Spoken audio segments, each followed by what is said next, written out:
This is a new and very interesting lesson from the selection techniques series in Photoshop. This time we are going to use the color range selection to select a unique part from an image.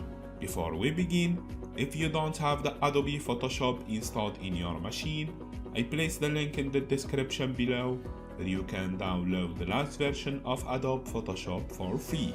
And if you have any problem installing the software, just leave me a comment and I will reply to help you.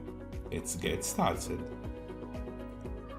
So the first thing we are going to do, we go to open, we open the image, we are to make the example on, and we go to select, we choose color range, and like you can see here, we have two colors, one white color and the other black color.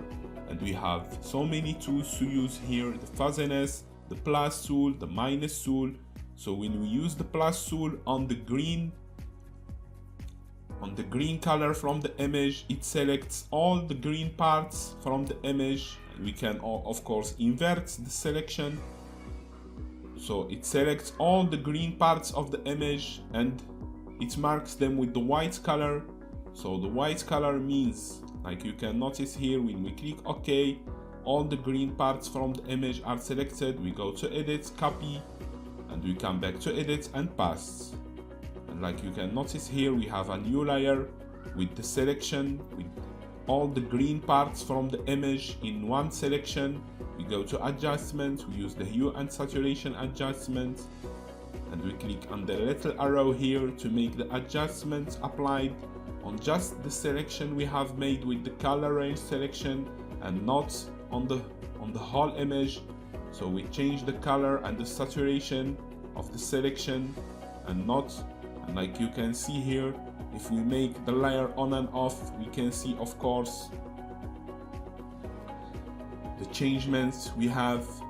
Alright guys, the objective of this lesson was to see how to use the color range selection for selecting any parts from an image which have a unique color using the color range selection, which is very useful in so many cases where the ordinary tools for selection aren't so useful. So we have to use this color range selection.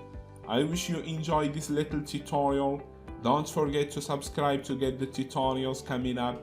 If you have any issues installing the software or applying today's lesson, just leave me a comment and I will reply. Thanks for watching and see you in the next tutorials.